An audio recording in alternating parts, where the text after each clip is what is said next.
Welcome back. I'm back at the Forest home and you know what that means.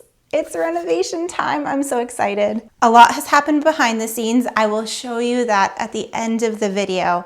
This particular video, I am tackling countertops. This is going to be really exciting, very creative, and kind of a trust the process situation. As you saw in all the previous videos, we completely built these countertops from scratch using MDF and glued and got all the joints nice and smooth, bondoed everything so it's nice and flat and even and ready to go. I'm not only going to be tackling this great big long countertop, I'm also going to be tackling the bathroom vanity as well as just the little side countertop that goes between the stove and the refrigerator. We did a couple of test boards, a couple of different ideas. We've done this many times in the past, so we kind of already knew what effects we were wanting to include on this countertop. And I think for this particular one, I am going to do a painted look before putting the epoxy on. I'm going to go in and hand paint some movement and some veins in this great big countertop. And I'm using colors that are already in the home or very complementary. Like I am going to use some of the kitchen cabinet color, and we will be using some warmer browns too to tie in the cabinetry below that is stained. As you can see, everything is taped and plasticed off right now. Because we're having to pour this great big countertop in place, unfortunately, there is no way of getting this countertop in and out of this space in one piece. We had to assemble it in place and it's gonna have to be poured in place. So that means everything needs to be protected. We're even protecting the floors because this epoxy sticks to absolutely everything except for plastic. It should peel right up off this plastic, but the last thing we want is a glob of epoxy on the floor that we would have to grind down because the flooring would not sit level. Besides that, we obviously want to protect the walls and the cabinets. So that's what we're doing with all this plastic and all this tape. It's gonna be easier to work on the smaller pieces first. So I am gonna start with the bathroom vanity, and I'm adding another coat of this base coat. Not for the coverage, but more so to have a wet base underneath. Because since I'm wanting to do some veining, I want to be able to kind of blend some of it into this base color.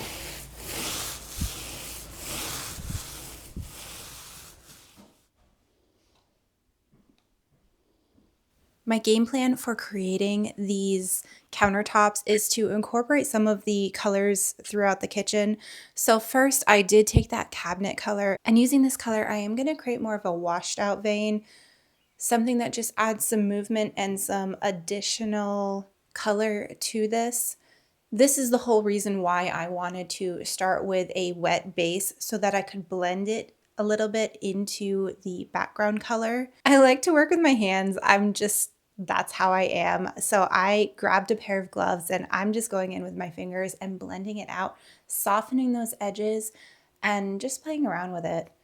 Worst case scenario, if I don't like an area, I'll just let it dry and paint that white color right back over it. But a lot of times with this kind of stuff, if you can actually be a little patient, it does end up coming out in the end and kind of comes together in a nice cohesive looking slab once all the rest of the veining and speckling and everything else is added in. I really don't have a rhyme or reason for where I'm placing things. A lot of times I'll take a step back, take a look at what it's looking like and see where it's looking a little bare and might need a little bit more color.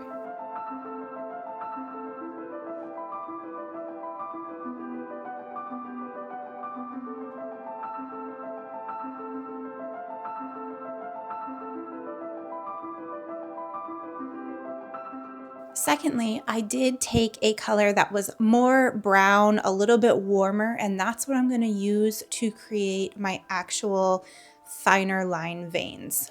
Again, it's all freehand. I'm going very organic and just trying to put lines wherever it feels right to.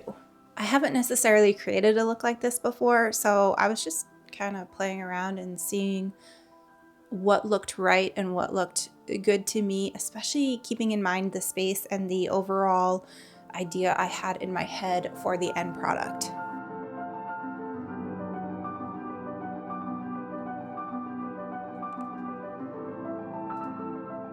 I'm throwing in some horizontal lines and not just vertical lines running the length of the actual counter. I just don't want it to look too one-sided. I want it to look good from all different sides of this countertop.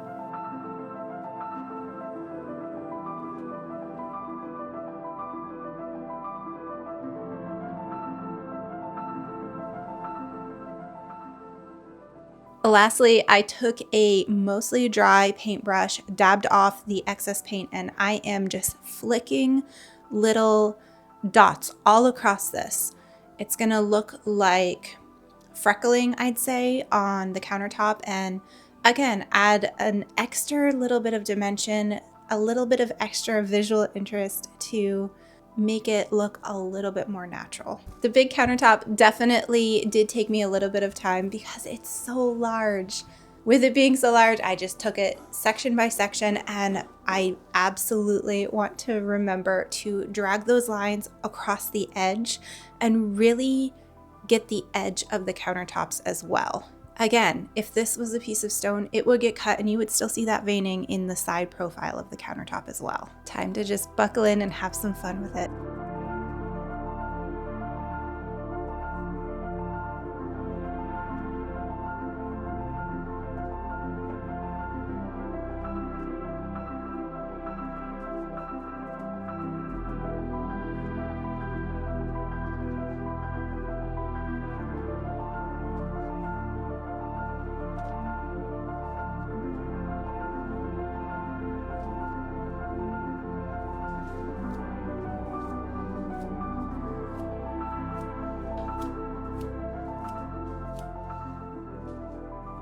All right, our paint is fully dry, so now we can start getting the gloopy stuff on. This is by far not a tutorial. Don't follow our video for a tutorial. We're not going to be explaining it in great detail. There's lots of videos out there. But we are going to work with some time considerations just because this stuff does start to set up after a certain amount of time.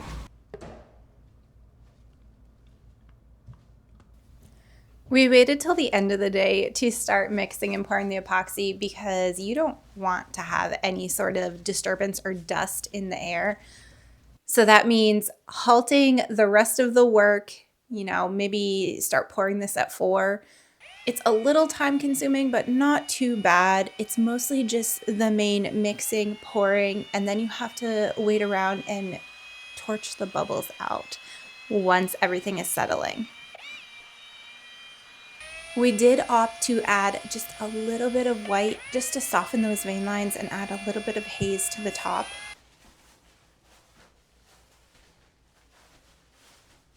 Perfect.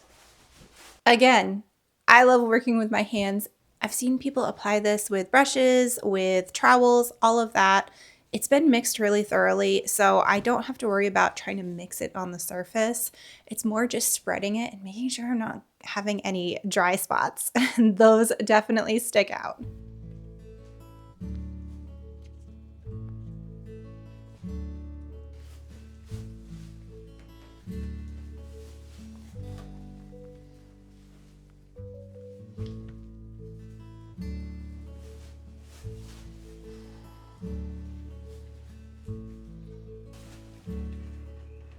Just a little bit of heat will help to pop any of those bubbles that might have been introduced into the mixture while I was mixing it with my drill. And this part, I have to admit, is one of my favorite parts, just to watch all those little bubbles pop as you run that torch very lightly over the surface.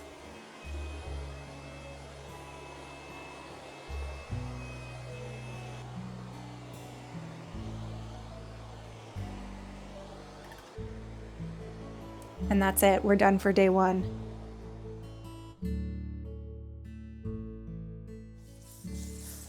In preparation for the second coat of epoxy, I am gonna very, very lightly hand sand everything. Here I am using a 400 grit sandpaper, and I'm just roughening it up ever so slightly and taking some alcohol in a spray bottle after the fact and wiping all that dust back so that I have a nice clean surface for my second pour.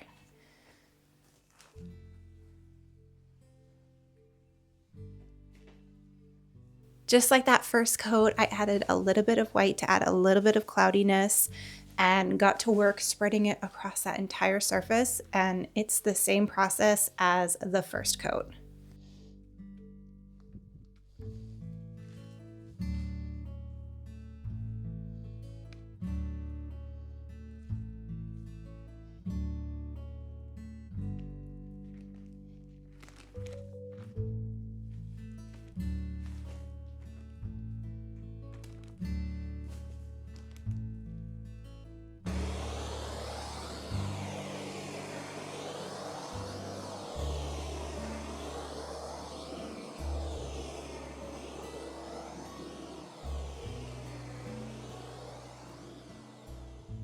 Both coats of epoxy have fully dried down. It's been actually closer to 48 hours, and I'm gonna go ahead and grind off the drips from the bottom.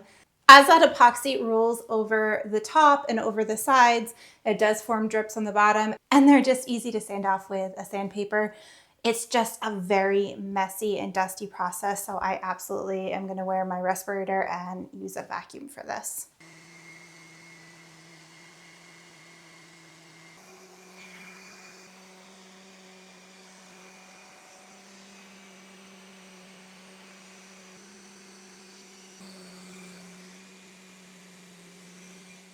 The final step of this whole process is top coat.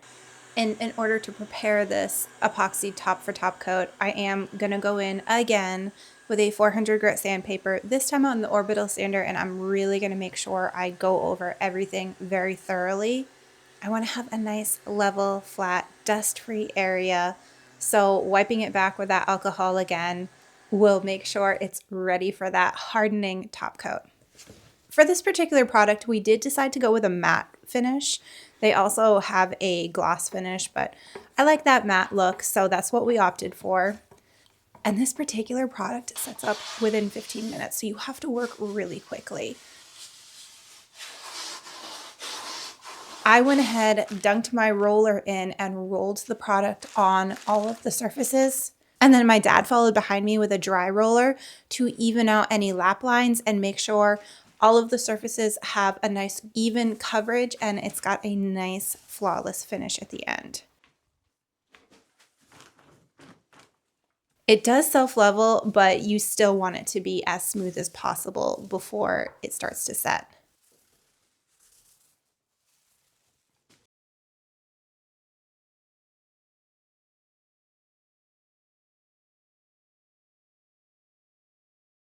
And again, after 24 hours, it's done and ready to push in place. The longest part of epoxying countertops is actually just the waiting. It's pour one coat, wait 24 hours. Pour the second coat, wait 24 hours. Pour the top coat, wait 24 hours. But with it completely done, I am so excited to slide it into place.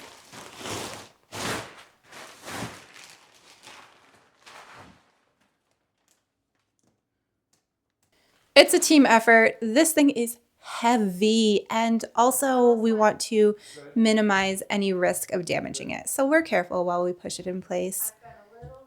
Hold on. Okay. We're good? You may have to pick up, I'm not sure. We gotta go a little further. Ready? Yeah. All right, this step of the process is done. It's always so much work to get to this point, but once you're able to get the epoxy on, that top coat on, it's kind of a sigh of relief and everything's starting to come together. A few key takeaways of things that either went wrong or I would have done a little bit differently next time. The problem with epoxy is sometimes there's things outside of your control. Right after we poured our second coat of epoxy, we waited for it to set up overnight. Everything was good by the time we left, and unfortunately, in the middle of the night, a moth landed in the surface and made a little bit of a mess. Luckily, it's going to be where the sink is. And so we will cut out that spot, but you'll see there's a little bit of a shadow from where it was. It's just one of those things that's hard to avoid. I had not seen it at all during the day, so it was obviously hiding somewhere, sleeping somewhere, and came out at night and was probably attracted to the glare of the window or something. One of the other things that I probably would do differently next time, it was hard because I wanted to finish the cabinetry all at once, but it would have been a lot easier to install these hutch uppers after the countertop was in place. It was hard to measure how high up off of the counter they needed to be. Once you add those layers of epoxy, it does add some thickness to this countertop. So we did plan for that, and we did go ahead and just cut out where this cabinet lays. And what I'll do is I'll add a little piece of trim all around the outside edge to hide that seam, and it will be perfect. This cabinet does not need to sit on top of anything. It's very, very sturdy and affixed to the wall and the cabinets on either side. So it doesn't need the countertop for support. It would just be a design idea. And that's it. That exciting step is done with, at least the countertop portion. What's really nice about that hardener is it doesn't give you much downtime. Usually epoxy can be soft for quite a while before it fully hardens, and if you set stuff on epoxy that's not fully hardened, you can pick it up and might see a ghost ring. Whereas when you add that hardener, it makes it usable almost instantly, which means next week I get to dive into finishing up this kitchen. I am going to work on backsplash. I'm going to work on finishing out the flooring, maybe get some kick plates in, just really tying it up and making it almost complete. But as I promised, I wanted to give you a little bit of a sneak peek of some of the other things that went on during the week and behind the scenes. We really buckled down and started working on getting that flooring in. While I was away, my parents got that primary bedroom completely finished, all the drywall work done, all of the painting, and we were able to finish flooring that room. Once the flooring was finished in that room, we took it out into the hallway and then extended it through to the main living room area. And we were actually able to complete the living room, which was very exciting. This is a nice hardwood flooring. It's gonna add that nice homey touch to this cute little home. I hope you enjoyed coming along with me on this video. It was so fun to create. I love getting to get my hands dirty and create something out of nothing, basically. It's a fun process. And I hope you enjoyed watching it as much as I enjoyed doing it. Feel free to check out some of the other renovation videos and follow along for what comes next. Thank you so much for watching.